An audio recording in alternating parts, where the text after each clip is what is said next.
अब ये पता नहीं कि ये कंस्ट्रक्शन चलती कब तक है इनकी। ये भी कह रहे हैं कि सारा चेंज कर देना। नहीं, ये कब तक फिर कर लेंगे? सर वो तो डिपेंड करता है ये कितनी स्पीड पे करते हैं, अगर एक दो दिन में तो हो जाता है, अच्छा, टाइम नहीं लगती। तौकीर से जरा पूछते हैं, ये बात कॉल पे बेशक पूछ लें। तो क्लास में वो मैं पूछा था नेक्स्ट टाइम। चल, ताकि ये तो पता हो ना कि कब तक हमें ये करना है। आ जाए, ये छत पे हम कब तक क्लास लेंगे, कम से कम इसकी टाइमिंग तो पता हो ना हमें। हम्म। वैसे तो विंटर ब्रेक में बच्चे कम ही आएंगे तो इतना मसला नहीं होगा, लेकिन फिर भी यार पता तो होगा ना।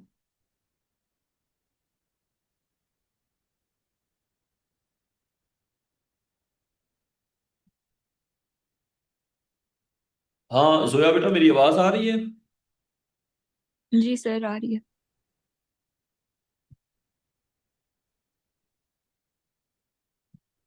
Recording in progress.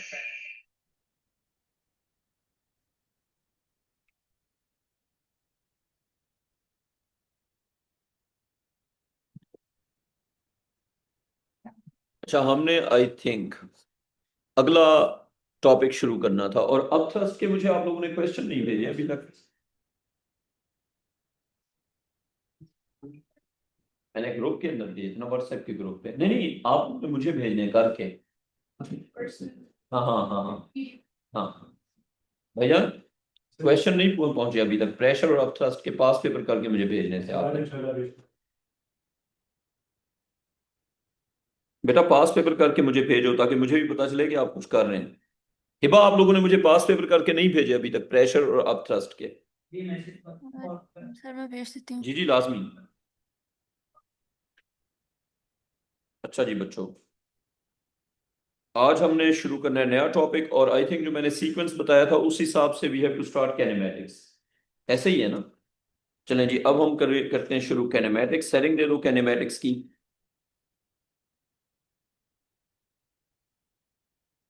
कैनेमैटिक्स, इसमें जो पहला काम हम करेंगे वो है, लिखे नंबर 1, कैलकुलेटिंग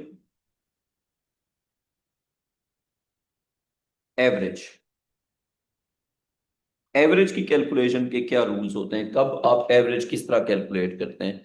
अच्छा, एवरेज की अगर हम एग्जांपल्स देखते हैं तो बहुत सारी हो सकती हैं, जैसे average speed, average acceleration. So average की बहुत सारी एग्जांपल्स हो सकती हैं।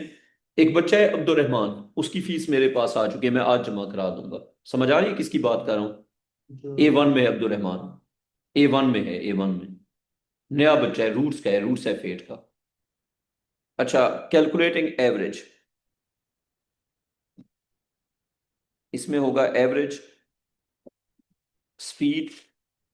ये एक काम करो, अयूब को भी ये बात बता दो कि उसकी फीस सर के पास है, वो आज जमा करा देंगे। उसको, अयूब को लाजमी बता दो, उसको रोक ना लें। बेशक आप जाके बता के आ जाएं। हाँ, लेकिन बताना जरूरी है, वो बच्चे को रोक दिया तो ऐसे ही उसके लिए मसला हो जाएगा। Average speed, average acceleration, etc, average calculate करने का मेथड। ठीक, लिख दिया। अब हमने बताना है कि हर एक डिफरेंट सिचुएशन में हम एवरेज कैसे कैलकुलेट करेंगे। तो एक टेबल बना लो, इस तरफ लिखो सिचुएशन और इस तरफ लिखो मेथड। सिचुएशन और मेथड। लेफ्ट साइड पे क्या लिखना है? सिचुएशन। राइट साइड पे क्या लिखना है? मेथड। पहली situation, values.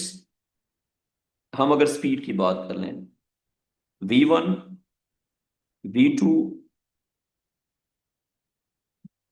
And V3 remain और मेंटेन्ड, रिमेन और मेंटेन्ड फॉर इक्वल टाइम। ये वैल्यूज हैं V1, V2 और V3, और इनको हम मेंटेन करते हैं इक्वल टाइम तक। तो अब सवाल ये है कि एवरेज कैसे निकालेंगे। तो इस केस में हम एवरेज निकालेंगे, लिखो average will be equal to बेटा इस केस में लिखो average is equal to V1 plus V2 plus V3, तीन वैल्यूज है ना, होल ओवर 3। इस केस में एवरेज होगा V1 plus V2 plus V3 whole over 3। लिख दिया। अच्छा अब लिखो नंबर 2। नंबर 2 लिखो V1 is for time t1, V2 is for time t2, and V3 is for time t3। अब मेरा आपसे क्वेश्चन है, मुझे बताओ सिचुएशन 1 और सिचुएशन 2 में आपको क्या डिफरेंस समझ आ रहा है? सिचुएशन 1 और सिचुएशन 2 में हिबा आप बताओ, आपको क्या समझ आ रही है? सिचुएशन 1 और सिचुएशन 2 में क्या डिफरेंस है बेटा हिबा? सर टाइम डिफरेंट है। और सिचुएशन 2 में क्या है? टाइम डिफरेंट है। सिचुएशन 1 में टाइम सेम है। अच्छा अब पहले तो लिखो कि average is equal to V1 plus V2 plus V3 ओवर 3 इज रॉन्ग। बेशक उसके ऊपर भी क्रॉस लगा दो, कैन नॉट बी यूज्ड। अब समझ आ गई बात? जैसे अगर हम तीन वैल्यूज को ऐड करके 3 पे डिवाइड करते हैं तो वो तो एवरेज होता है ना, लेकिन वो कब यूज नहीं हो सकता? वो कब यूज नहीं हो सकता कौशल बेटा? कब यूज नहीं हो सकता? हाँ, जब हमारे पास टाइम डिफरेंट हो। V1 remains for time t1, V2 remains for time t2, V3 remains for time t3। In such a situation we cannot use the equation for average। ठीक है, तो average is equal to V1 plus V2 plus V3 over 3 cannot be used। कर लो बेटा जी copy. हाँ कौशल बेटा हो गया copy? अच्छा जी अब आगे आ गया। तो इस केस में फिर एवरेज कैसे निकालेंगे? इस केस में लेट हो गए हो।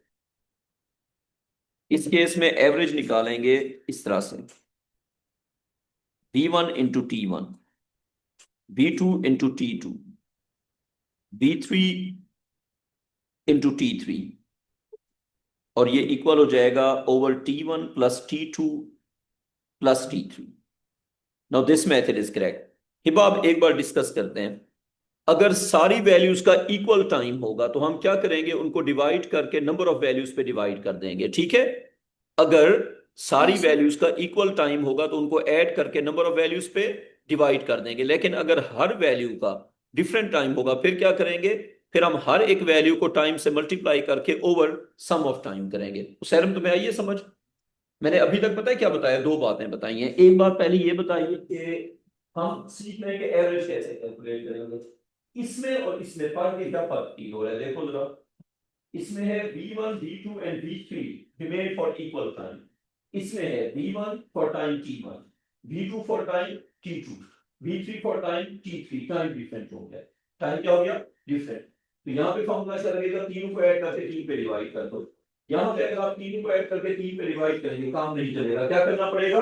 टाइम से मल्टीप्लाई करके वैल्यू चेंज करना पड़ेगा। कॉपी कर लो जल्दी से या फिर पिक्चर ले लो। यार इतना लेट आके तो काम खराब हो जाता है मलिक साहब।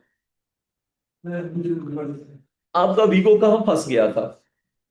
अच्छा ये अब पिक्चर ले लो।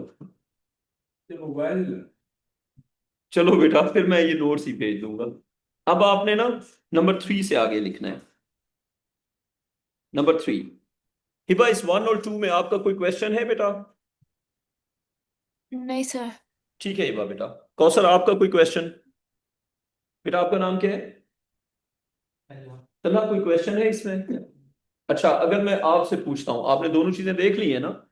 हम एवरेज का सिंपल फॉर्मूला जैसे सम ऑफ वैल्यूज और नंबर ऑफ वैल्यूज हर जगह पे यूज करते हैं या कोई कंडीशन है उसके लिए? कंडीशन है। नंबर 1 में हमने क्या किया है? सम ऑफ वैल्यूज और नंबर ऑफ वैल्यूज कब कर सकते हैं? अगर सारी वैल्यूज का टाइम सेम हो। और कब नहीं कर सकते? अगर हर एक वैल्यू का टाइम डिफरेंट डिफरेंट हो। ठीक है, अब आ जाओ नंबर 3 पे। नंबर 3 और नंबर 4। यार मैं स्टार्ट करवा चुका हूँ कैनेमैटिक्स, और मैं पहला काम जो बच्चों को सिखा रहा हूँ वो है एवरेज की calculation. Sometimes you have to calculate average speed, sometimes you have to calculate average current, average pressure, average force, average acceleration, average of anything. और ये जो मैं टेबल बनवा रहा हूँ ये आपके पास पेपर में इस टाइप के क्वेश्चंस होते हैं। कुछ क्वेश्चन होंगे जिसमें सारी वैल्यूज का इक्वल टाइम होगा, कुछ क्वेश्चंस होंगे जिसमें हर एक वैल्यू का डिफरेंट टाइम होगा। ठीक है। अच्छा, अब थर्ड और फोर्थ को आपने एक बार ऑब्जर्व करना है, थर्ड में और फोर्थ में डिफरेंस देखना है।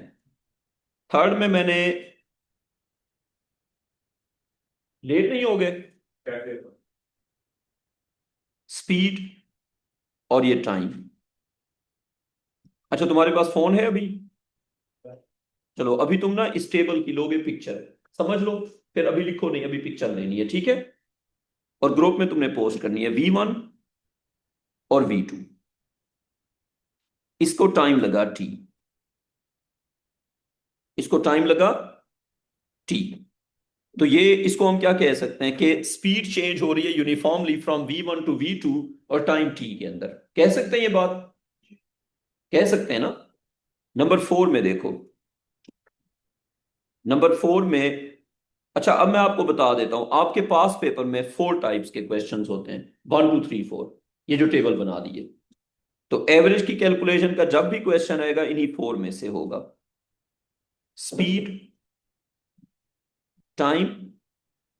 मुझे बताओ 3 और 4 में क्या डिफरेंस है, ये मुझे बल्कि हिबा आप बताएं जरा। हिबा 3 और 4 में बेटा क्या डिफरेंस आपको फील हो रहा है, बताएं। सर वेलोसिटी चेंज हो रही है। नहीं बेटा, कोई और डिफरेंस है। आ, हाशिम साहब 3 और 4 का डिफरेंस बताओ।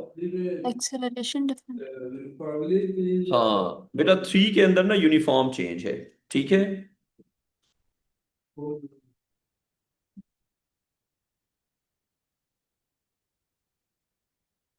अच्छा बच्चों, सिर्फ एक second.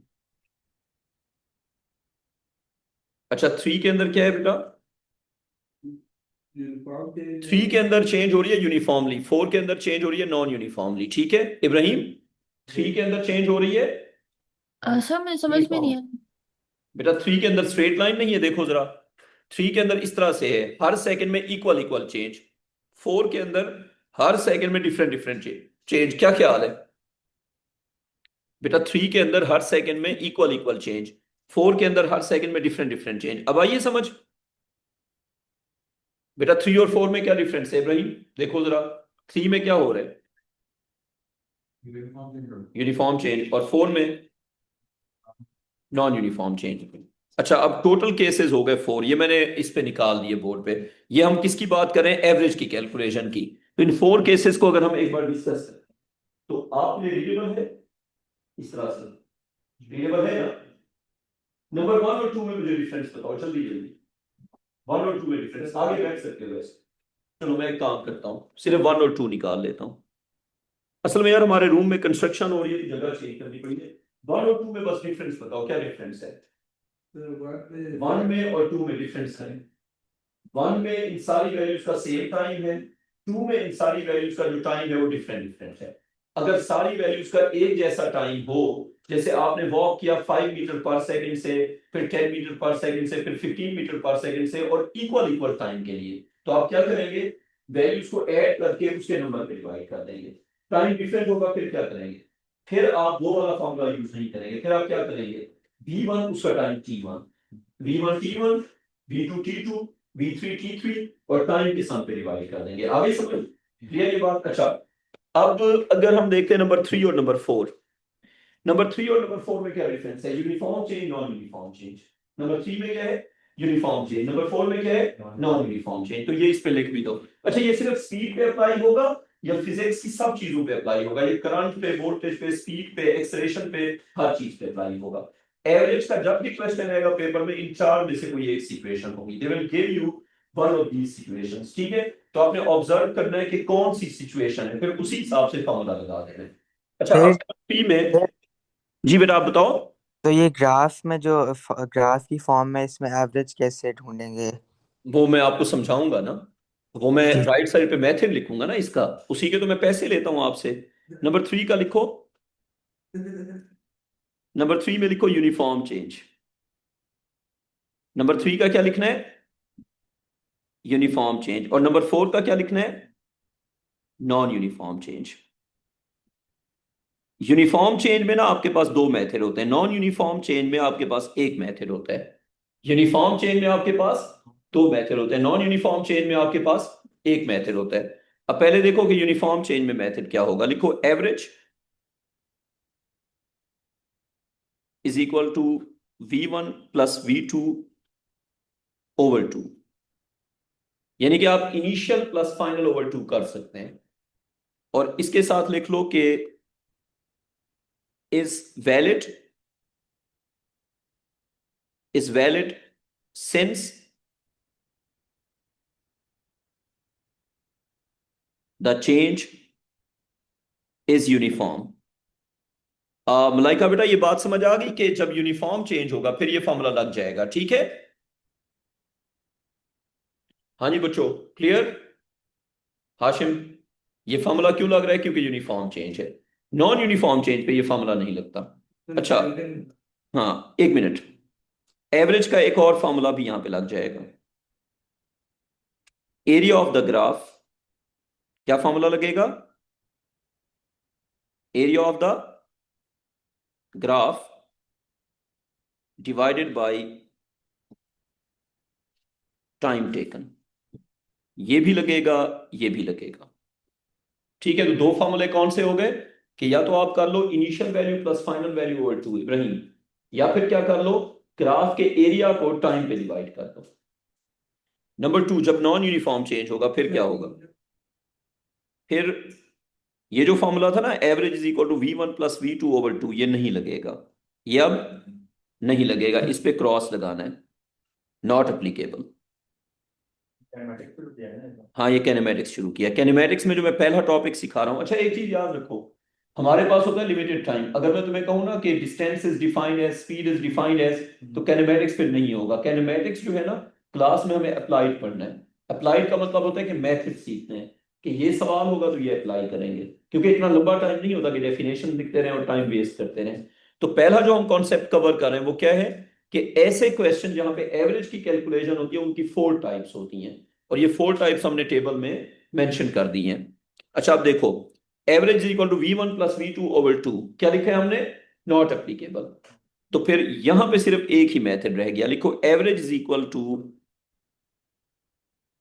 Area under the curve. अब वो निकालेंगे कैसे वो मैं आगे सिखाऊंगा। एरिया अंडर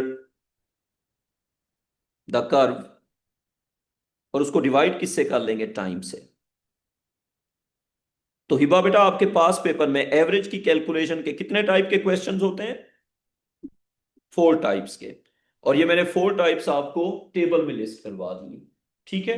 अब मैं हर एक टाइप की एक एक, क्या चीज नहीं, अगर आपने, हाँ अगर आपने एवरेज कैलकुलेट करना है तो एवरेज की कैलकुलेशन में अगर आपके पास कर्व होगा तो उसमें क्या करेंगे, एरिया अंडर द कर्व और उसको टाइम पे डिवाइड कर देंगे, लेकिन कर्व के नीचे एरिया निकालेंगे कैसे वो हम डिस्कस करेंगे। हो गया यहां तक? अच्छा बच्चों अब मुझे जल्दी से बताओ, आप सब लोगों ने मुझे वर्कशीट्स करके नहीं भेजी, प्रेशर और अपथ्रस्ट की। अच्छा एक बात और, आप भेज चुके हैं? अच्छा मुझे बताओ, जो मैंने वर्कशीट भेजी है उसमें वीडियो सोल्यूशन तो साथ है, तो ना करने की कोई रीजन तो नहीं बनती। फर्ज करें अगर आपको क्वेश्चन नहीं आ रहा तो वीडियो सोल्यूशन तो साथ ही है ना, तो आप करके मुझे भेजो, ठीक है? अब मैं घरों में कॉलें स्टार्ट करता हूं। अच्छा अब आगे आगे, अब लिखो एग्जांपल्स, लिखो एग्जांपल 1। बेटा वर्कशीट्स की अब मैं डेडलाइंस दूंगा, और जो बच्चा जमा नहीं कराएगा मैं घर में कॉल करूंगा, वर्कशीट करके भेजा करो। Example 1, example 1, a man walks, a man walks, थोड़ा तेज, अ मैन वॉक्स 20 किलोमीटर, थोड़ा तेज लिखना है, at a constant speed of 10 kilometer per hour, then next 20 kilometer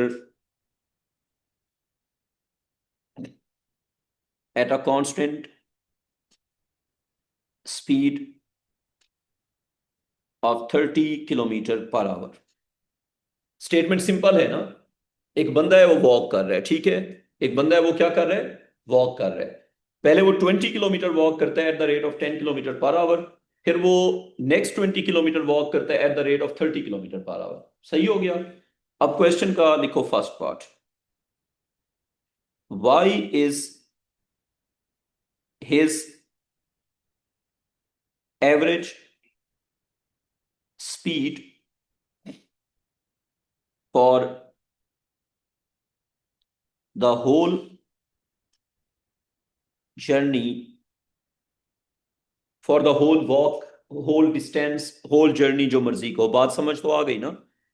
why is his average speed for the whole journey not equal to 20 plus 30 over 2? कोई भी बच्चा इसका आंसर कर सकता है। देखो पहले उसने वॉक की थी 20 की स्पीड के साथ, फिर उसने वॉक की है 30 की स्पीड के साथ, तो उसकी एवरेज स्पीड 20 प्लस 30 ओवर 2 क्यों नहीं होगी? तो बताओ आंसर। नहीं, गलत आंसर बेटा, वो तो कांस्टेंट स्पीड है। इब्राहिम अभी रुक जाओ बेटा, आप क्या कहोगे? देखो थोड़ा दिमाग लगाओ, आप लास्ट वाला बच्चा। हाँ हाँ, देखो उसने पहले वॉक किया 20 की स्पीड के साथ, 10 की स्पीड के साथ। अच्छा 10 की स्पीड की, मैं जरा सही कर लूं इसको, स्पीड्स लिखनी है ना। Why is his average speed not equal to, पहले उसकी स्पीड 10 थी ना, तो 10 प्लस 30 ओवर 2 क्यों नहीं है? ठीक है, देखो पहले उस बंदे ने वॉक किया था किस स्पीड के साथ, 10 की स्पीड के साथ, फिर उसने वॉक किया किस स्पीड के साथ, 30 की स्पीड के साथ। अब एक बार अगर उसकी स्पीड थी 10, एक बार थी 30, तो एवरेज क्या होनी चाहिए? 10 प्लस 30 ओवर 2, लेकिन नहीं है। तो बताओ क्यों नहीं है? आप दिमाग लगाओ ना। अच्छा एक बात बताओ, एक बात बताओ, उसने 10 की स्पीड के साथ कितना डिस्टेंस ट्रेवल किया है? 10 की स्पीड के साथ उसने डिस्टेंस ट्रेवल किया 20, और 30 की स्पीड के साथ डिस्टेंस कितना ट्रेवल किया? 20। क्या दोनों बार टाइम सेम होगा या डिफरेंट होगा? तो मिल गया आंसर ना, टेबल में जाके देखो, उसने जो 10 की स्पीड से ट्रेवल किया है और जो 30 की स्पीड से ट्रेवल किया है, दोनों का जो टाइम है वो डिफरेंट है। अच्छा उसने ज्यादा टाइम 10 की स्पीड से वॉक किया या 30 की स्पीड से? 10 की स्पीड से। 10 की स्पीड से उसने ज्यादा टाइम वॉक किया, क्यों? क्योंकि डिस्टेंस जब इक्वल होगा तो जब वो स्लो वॉक करेगा उसका टाइम क्या होगा? ज्यादा होगा। ठीक है, अब इसका आंसर लिखते हैं। हिबा बेटा इस पार्ट का आंसर बताओ जल्दी से। हिबा बेटा आंसर बताओ जल्दी, बेटा मैं वेट कर रहा हूं, जल्दी बताओ। हाँ जी इब्राहिम जल्दी बताओ, क्या लिखते हैं answer? Because the time to walk, the time to walk was not same. So हम इसको यूं कह सकते हैं कि टाइम टू वॉक, बच्चों यार आंसर किया करो, time to walk with 10 kilometre per hour. ये जरा बच्चों मुझे आंसर बताओ, रियान फारूक तुमने आंसर बताना है। देखो 10 की स्पीड से उसने ट्रेवल किया 20 किलोमीटर, फिर 30 की स्पीड से भी उसने ट्रेवल किया 20 किलोमीटर। तो बताओ किसका टाइम ज्यादा होगा, 10 वाली स्पीड का या 30 वाली स्पीड का? रियान जल्दी बताओ। जो बच्चा मुझे आंसर नहीं करेगा मैं क्लास से निकाल दूंगा, ये मैं पहले से बता रहा हूं, या आंसर करो वरना क्लास के बाहर। हाँ हिबा बेटा आप बताएं जल्दी से। 10। टाइम, हाँ 10 की स्पीड से ज्यादा टाइम लगेगा, क्यों? तब वो स्लो था, डिस्टेंस इक्वल है। अच्छा time to walk with 10 kilometre per hour more is more than time to walk with 30 kilometre per hour. That's why average is equal to V1 plus V2 over 2। क्या लिखेंगे, can be applied या cannot be applied? Can be Cannot, applied या cannot be applied? cannot. Applied, क्योंकि V1 और V2 का different time है। Cannot be applied. मुझे ऐसे लगता है कि आपको यहां तक तो बात समझ आ गई होगी, सही लगता है मुझे? ठीक है, अब आते हैं जी क्वेश्चन के सेकंड पार्ट पे। क्वेश्चन का कौन सा पार्ट? बेटा आपसे कौन सा हो गया है? और दूसरी बात यह कि at the time of learning मैं आपको पास पेपर तो शुरू नहीं करा दूंगा ना। फर्ज करें मैं आपको फिजिक्स जब सिखा रहा हूं तो मैं अगर आप आ गए और मैं कहूँ बेटा पास पेपर करते हैं तो हम मार्क स्कीम के रट्टे मार के कुछ सीख सकते हैं। तो मैं आपको सिखाऊंगा कैसे। अब मेरी एक बात सुनो, तुम अपनी कॉमन सेंस अगर यूज करते हो तो किसी भी दुनिया में जो लर्निंग का प्रोसेस होता है वो क्या होता है। सबसे पहले आप एक टॉपिक लिखते हैं कि कैलकुलेटिंग एवरेज, फिर आप सारी सिचुएशन लिखते हैं। टेबल में हमने सारी सिचुएशन लिख दी हैं, अब हम उसकी एग्जांपल्स कर रहे हैं। अब एग्जामिनर क्या पूछेगा वो तो एग्जामिनर को पता ना। हम कोई मैट्रिक या एफएससी तो नहीं कर रहे ना कि वही चीज पढ़ेंगे वही चीज पूछेंगे। ठीक है। अच्छा चले, एग्जामिनर जो है इतना आसान चीज नहीं पूछता, तुम इतना आसान चीज करके बता दो। ठीक है। अब सेकंड पार्ट, तुमने सेकंड पार्ट अगर कर लिया मैं तुम्हें ट्रीट दूंगा। सेकंड पार्ट लिखो, कैलकुलेट। अब तुम्हारी और मेरी डील है, अगर ये तुमसे हो गया मैं तुम्हें ट्रीट दे रहा हूं जहां से कहोगे। Calculate his average speed for the whole distance of 40 kilometer. Calculate his average speed for the whole distance of 40 kilometer. शाबाश बेटा, करके दो। देखे नहीं, आंसर करके दो। जब आंसर हो जाए मुझे बुला लो, मैं आके देख लूंगा। बच्चों करो आंसर।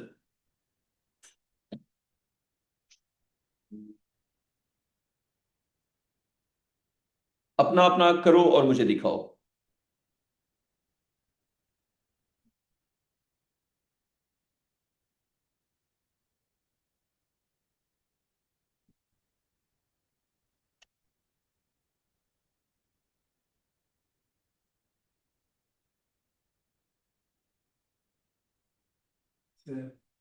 हाँ अगर हो गया तो दिखा दो फिर। दिखाओ।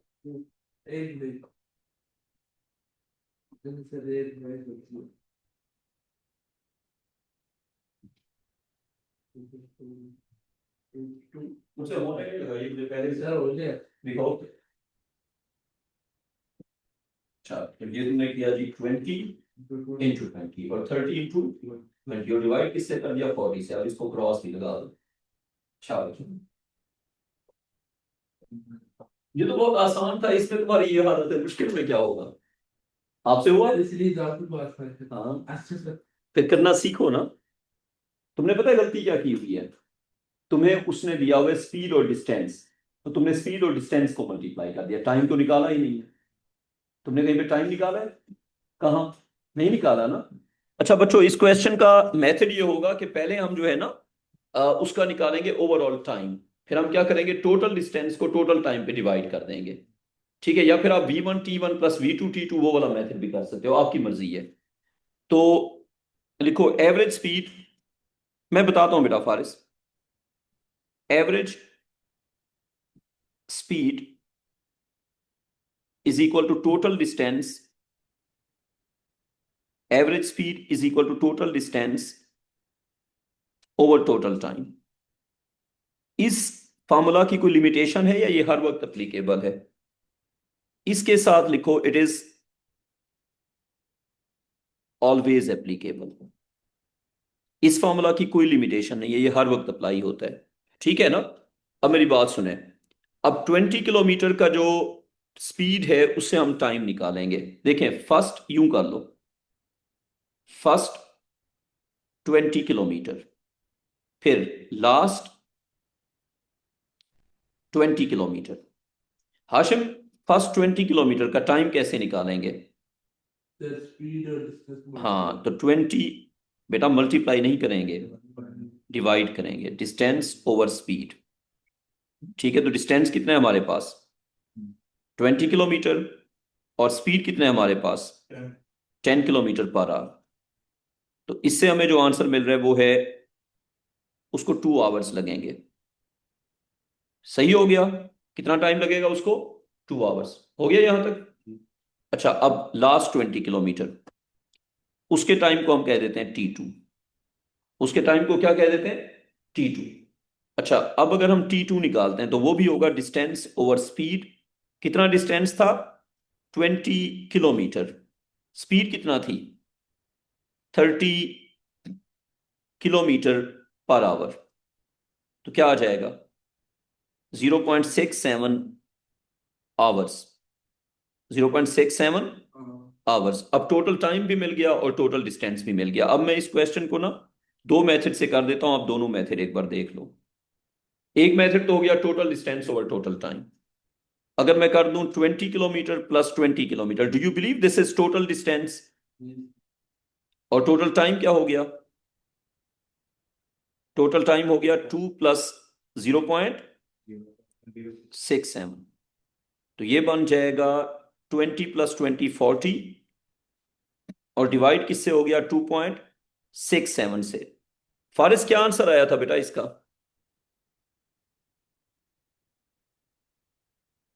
देखा, ये आसान सवाल भी नहीं होते फिर, सर इसलिए थोड़ा focus करना 14.98 है होता है। क्या आ गया इससे। बेटा? 14.98। 14.98 किलोमीटर पर आवर। और अगर कोई बच्चा कहे कि what about this one, V1 T1, V2 T2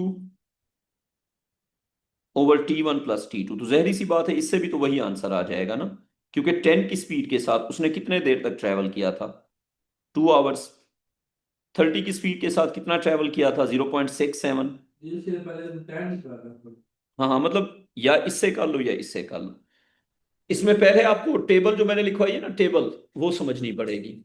उस टेबल में सारे मेथड लिखे हुए हैं, समझ आ गई बात? आपको टेबल के हिसाब से देखना है क्वेश्चन कौन सा है। अच्छा, अब डिवाइड किससे हो गया? डिवाइड हो गया 2 प्लस 0.67, तो क्या आंसर आ गया? आंसर आ गया 14.98 किलोमीटर पर आवर।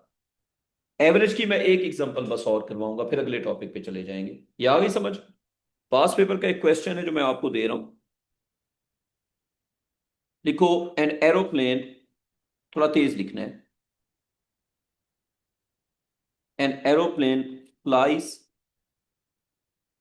फ्रॉम, थोड़ा तेज लिखना है, city A to city B and then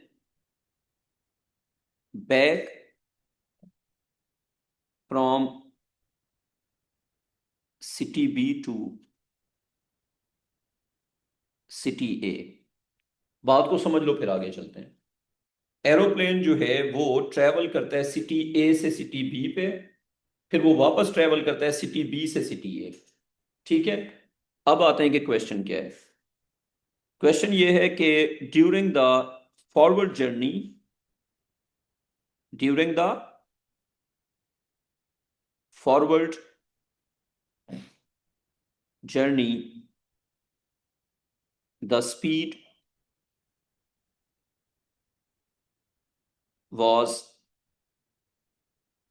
600 kilometer per hour. During the backward journey, speed was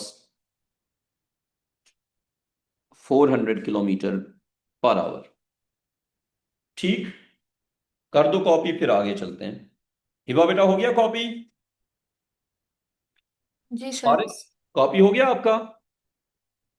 sir वो बस लास्ट लाइन लिख रहा हूँ। अच्छा जोया, पहला क्वेश्चन मैं आपसे पूछूंगा बेटा, पहला क्वेश्चन लिखें। T1 T2, T1 is time for forward journey, T1 is time for forward journey, T2 is, हैं जी, नहीं दिया हुआ ना, बैकवर्ड जर्नी नहीं दिया हुआ। यही सवाल है, बस पास पेपर का सवाल है, अपने से नहीं लिख रहा। लिख दिया? अच्छा, अब क्वेश्चन का पहला part, compare T1 and T2. Zoya, you have to answer and quickly. Compare T1 and T2. Zoya बेटा जल्दी। Okay, Faris, what do you think? Backward journey का ज्यादा होगा। बैकवर्ड जर्नी का टाइम जो है वो ज्यादा होगा, आप ये कह रही हैं। हाशिम तुम क्या कहते हो? यानी कि T2 बड़ा होगा या T1 बड़ा होगा? T2 बड़ा होगा क्योंकि तब वो स्लो था। ठीक है, तो क्या लिखेंगे फिर? T2 is bigger than T1। Good हो गया। ठीक है, आगे चलते हैं। नंबर 2 लिखो। लिखो y is average speed equal to 600 plus 400 over 2 incorrect. Faris बताओ इसका आंसर। सर क्योंकि बैकवर्ड और फॉरवर्ड जर्नी का टाइम डिफरेंट है। आगे समझ। ये क्यों इनकरेक्ट है? ये इसलिए इनकरेक्ट है। क्यों है इनकरेक्ट? क्योंकि टाइम सेम नहीं है। जाते हुए डिफरेंट टाइम, आते हुए डिफरेंट टाइम। अगर टाइम सेम होता फिर ये लग जाता। ठीक है, तो ये क्यों इनकरेक्ट है इब्राहिम? क्यों है इनकरेक्ट? तो आपने इस एग्जांपल से सीखा क्या कि अगर दो स्पीड्स हैं और दोनों का टाइम डिफरेंट है तो हम इस तरह से एवरेज नहीं निकाल सकते। तो हम कहेंगे कि incorrect, incorrect as, incorrect as T1 is not equal to T2। Question का थर्ड पार्ट। अब थर्ड पार्ट जिसने कर दिया उसको मैं ट्रीट दूंगा। शो दैट, बेटा ये पास पेपर के सवाल हैं। पास पेपर में फिर जब आप पेपर देते हैं तो उसमें फिर अल्लाह ना करे फिर उसमें ई या यू आ जाता है। देखो अगर फर्ज करो हम क्लास में ना डेफिनेशंस लिखते रहेंगे, मैंने पहले भी ये बात की है, तो आपके जो होते हैं ना पेपर्स वो अप्लाइड होते हैं। उसमें जो क्वेश्चंस आते हैं उसमें ट्रिक्स होते हैं, चीजें होती हैं। सीधे सवाल तो आप खुद भी कर लेते हैं। तो जहरी सी बात है यही सवाल नहीं होते तभी एकेडमी हम चला रहे हैं ना। अच्छा, show that, show that the average speed is 480 kilometre per hour. ये आपने करके देना है। आपने शो करना है कि उसकी average speed 480 kilometre per hour है। And you have 2 minutes. जिसने कर दिया उसको ट्रीट मिलेगी। हिंट दे दूं? जितना डिस्टेंस जाने का उतना डिस्टेंस आने का। एक बात बताओ, जो वो गया था वो था सिटी ए टू बी, जो वो वापस आया वो भी है city A to B, B to A. तो जितना डिस्टेंस जाने का होगा उतना डिस्टेंस वापस आने का, provided that the path is same. तो पाथ सेम है ना, तो जितना जाने का डिस्टेंस उतना आने का डिस्टेंस। करो फिर। सर तो थोड़ा बेटा ऊपर, जल्दी से करना है। हाँ बेटा बताओ। थोड़ा ऊपर करते हैं। जी जी बेटा बिल्कुल कर देंगे। एक जहाज है वो उड़ा 600 की 600 की स्पीड के साथ ए टू बी, फिर वापस आया 400 की स्पीड के साथ। आपने बतानी है average speed provided that distance तो सेम है।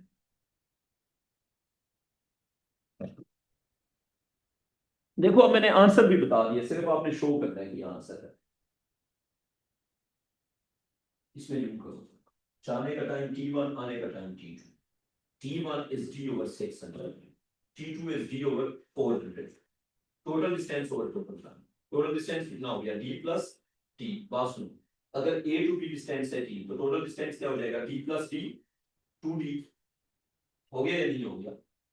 देखो अगर हम डिस्टेंस को D ज्यूम कर लें तो जाने का डिस्टेंस T, आने का डिस्टेंस T, ओवरऑल डिस्टेंस क्या हो गया? D plus T। जहां पे कुछ नहीं गिवन होता अपने से इज्यूम कर लेते हैं।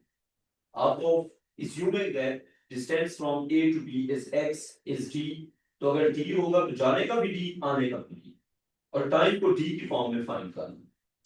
फिर टोटल डिस्टेंस और टोटल टाइम कर दो। एक बार ट्राई करो, डिस्टेंस को ना d इज्यूम कर दो। बच्चों इसमें हिंट ये है कि डिस्टेंस को ना आप d कर लो इज्यूम, और फिर टाइम को इन टर्म्स ऑफ d देख लो। करो जल्दी करो। फारिस मुझे लगता है तुम्हारा सबसे पहले होगा। अभी इमरान बेटा हो जाए तो मुझे बताना है। अच्छा टाइम है कम तो एक बार मिल के भी कर लेते हैं। ये देखो बात सुनो, हम इज्यूम करते हैं कि ए से लेके बी तक। अच्छा ये जो डेफिनेशन वाला पार्ट है ना कैनेमेटिक्स का, वो मैं आपको नोट्स के अंदर खुद लिख के दे दूंगा, वो आपने याद करना है। उसमें हम टाइम वेस्ट करेंगे तो उससे मसला होता है। अप्लाइड वाला पार्ट सीखना होता है। ए टू बी डिस्टेंस हो गया डी, जब बी टू ए वापस आएगा तब क्या होगा, तब भी डिस्टेंस डी होगा। एग्रीड? अच्छा अब जरा ये बताओ, जाते हुए स्पीड क्या थी, जाते हुए स्पीड 600। अब बोर्ड पे देखते रहो, आते हुए स्पीड क्या थी 400। हाशिम ये कहानी आ गई समझ? जाते हुए स्पीड 600, आते हुए 400। जाते हुए जो टाइम होगा T1 वो हो जाएगा D/600। क्या कहते हो, टाइम क्या हो जाएगा, डिस्टेंस ओवर स्पीड। टाइम क्या हो जाएगा, डिस्टेंस ओवर स्पीड। तो जाते हुए टाइम क्या हो जाएगा, डिस्टेंस D और स्पीड कितना है 600। तो क्या हो गया टाइम, जाते हुए टाइम हो गया T1 और वो हो जाएगा D/600। आते हुए वापस टाइम हो गया T2, हाशिम वो क्या हो जाएगा D/400। फिर हो गया। अब अगर हम कहते हैं टोटल डिस्टेंस, अगर हम कहते हैं टोटल डिस्टेंस, हाशिम क्या होगा टोटल डिस्टेंस, टोटल डिस्टेंस होगा D जाने का D आने का, हाँ 2D हो गया। तो टोटल टाइम भी हम D की फॉर्म में निकाल सकते हैं ना, तो टोटल टाइम हो जाएगा T1 प्लस T2। क्या ख्याल है उसैरम, टोटल टाइम क्या हो जाएगा T1 प्लस T2। अब T1 की जगह क्या लिख सकते हैं, T2 की जगह क्या लिख सकते हैं, T1 हो जाएगा D/600 और T2 हो जाएगा D/400।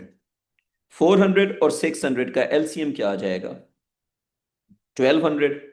अब ऊपर क्या बन जाएगा 2D plus 3D, it will be 5D/1200। यह है टोटल टाइम। लो जी हो गया सवाल, हमने डिस्टेंस भी D की फॉर्म में लिख लिया, टाइम भी D की फॉर्म में लिख लिया।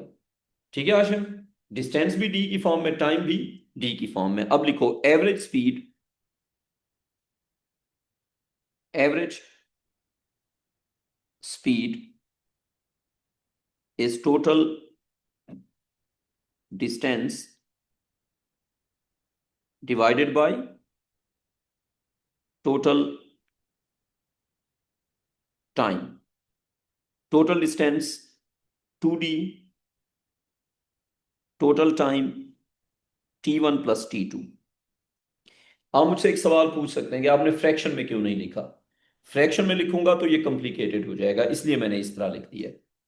तो ये हो जाएगा 2D डिवाइडेड बाय 5D/1200। और डिवीजन क्या हो जाता है, मल्टीप्लीकेशन ना, 2D into 1200/5D। D cut गया ना, पीछे क्या रह गया 2400/5, it becomes 480 kilometre per our. कितना आ जाता है ये 480 किलोमीटर पर आवर। हाशिम भाई आ गई समझ? ये आज वाले सारे क्वेश्चन और कॉन्सेप्ट्स रिवाइज करके लाने हैं। आज हमने क्या सीखा है, एवरेज की कैलकुलेशन, और हमने जनरल कॉन्सेप्ट किया है एवरेज स्पीड की कैलकुलेशन। ठीक है, ये रिवाइज करके लाना है। और ये टेबल अच्छी तरह देखनी है। टेबल में हमने क्या लिखा था कि कितने टाइप के क्वेश्चन होते हैं, और कितने टाइप के होते हैं 4 टाइप्स के। इन 4 टाइप्स को एक बार समझना है। ठीक है हाशिम, 4 टाइप्स समझ के लानी है। मैं ग्रुप में भेज देता हूँ। इसकी नोटबुक, हाँ बेटा, इसकी नोटबुक भी भेज देना। मैं अब से ना नोटबुक डेली भेज दिया करूंगा ग्रुप के अंदर, वो भेजनी चाहिए हमें डेली।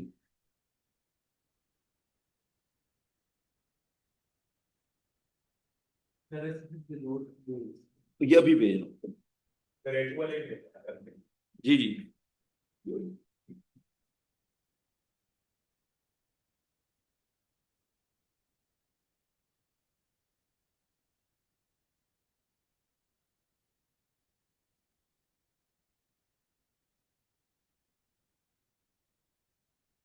हाशिम डेली का रिवीजन करना है, ठीक है, वरना ये ए लेवल इस तरह ना फंस जाता है बंदे को।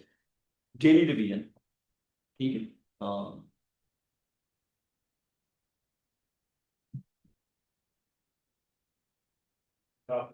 अल्लाह हाफिज बेटा।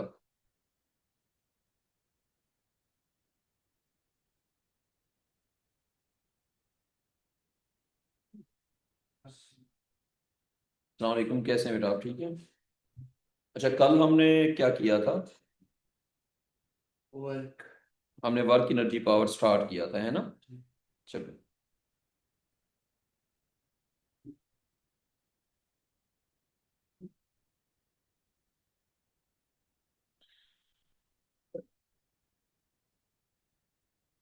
अली भाई, ओ लेवल वाले ग्रुप में ना आप लिंक भेज दें, फिर हम शुरू करते हैं।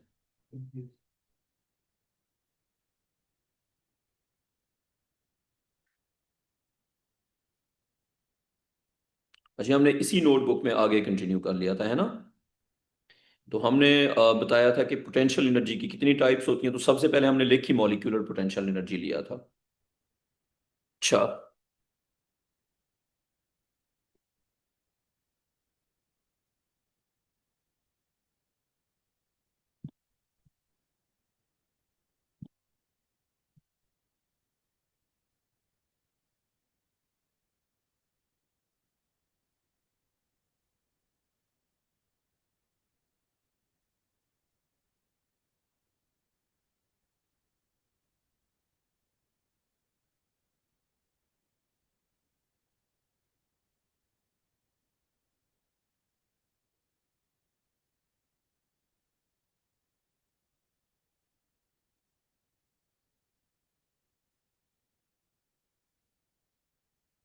आई थिंक क्लास शुरू करते हैं, ठीक है?